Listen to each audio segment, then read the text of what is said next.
Assalamualaikum warahmatullahi wabarakatuh. Berjumpa lagi dengan Bapak Rizky di pelajaran IPS kelas 6. Kali ini kita akan melanjutkan materi yang selanjutnya, yaitu pemanfaatan kondisi geografis di Asia Tenggara. Langsung saja kita mulai. Yang pertama yaitu ada negara kita, negara Indonesia. Negara Indonesia adalah dataran rendah yang luas yang dimanfaatkan untuk pertanian, perkebunan, perikanan, dan pariwisata. Semuanya itu sudah tersedia di bumi Indonesia, dan kita sebagai masyarakatnya harus bisa memaksimalkannya untuk kemajuan bangsa. Oke, yang selanjutnya yaitu ada Malaysia. Sebagian kondisi geografis Malaysia adalah hutan yang luas. Hasil hutan seperti kayu menjadi komoditas ekspor. Sepanjang pantai barat dan dari Perak hingga Negeri Sembilan dimanfaatkan sebagai lahan pertambangan. Pertambangan di Malaysia ini sangat maju, seperti kilang minyak, timah di Perak. Malaysia juga memiliki perkebunan yang luas. Yang selanjutnya yaitu negara Singapura. Negara Singapura memiliki kondisi geografis tidak memiliki banyak sumber daya alam. Usaha pertanian dilakukan secara hidroponik, akan tetapi beberapa wilayah dimanfaatkan sebagai lahan peternakan unggas.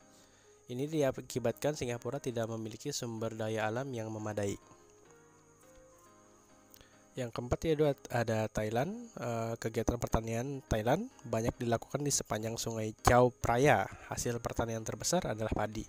Bahkan Thailand dijuluki sebagai lumbung padi utama di Asia Tenggara.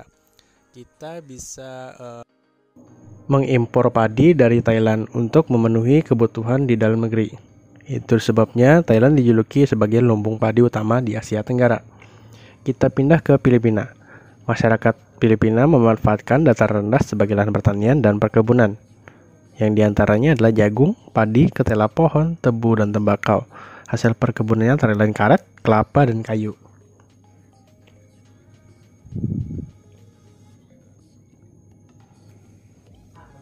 Yang keenam itu ada Laos. Dataran rendah di Vientiane dimanfaatkan sebagai lahan pertanian padi, jagung, dan tembakau.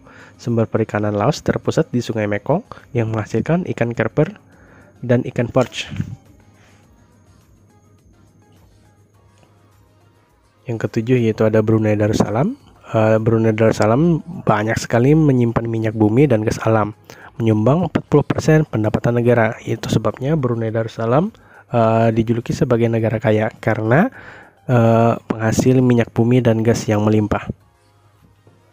Yang kedelapan yaitu ada Myanmar. Sebagian besar di Myanmar menghasilkan sumber daya alam beragam, seperti lembah Sungai Sitrang menghasilkan tembakau, Pelatosan menghasilkan teh, dan sayuran banyak dihasilkan di pantai Arakan Yoma. Wilayah Tanah Serim dimanfaatkan untuk wilayah pertambangan yang menghasilkan timah. Yang ke-9 yaitu ada Vietnam. Kota Ho Chi Minh yang berada di dataran rendah menjadi pusat industri utama di Vietnam. Industri yang berkembang di Vietnam antara lain industri pengolahan makanan, penggilingan padi, dan tekstil. Pabrik pengolahan ini banyak sekali terdapat di Vietnam. Pertaniannya antara lain yaitu padi. Untuk perkebunannya itu jagung, ubi jalar, dan kopi. Kita lanjut ke Kamboja. Kamboja memiliki danau Tonle Sap yang merupakan penghasil ikan tawar utama di kawasan Asia Tenggara. Daerah sekitar Sungai Mekong dan Danau Tonle Sap sangat subur sehingga dimanfaatkan penduduk untuk pertanian padi, umbi-umbian, jagung. Ada pula hasil perkebunan seperti tembakau dan karet. Nah, itu dulu materi pemanfaatan kondisi geografis di kawasan Asia Tenggara. Kita sambung minggu depan. Assalamualaikum warahmatullahi wabarakatuh.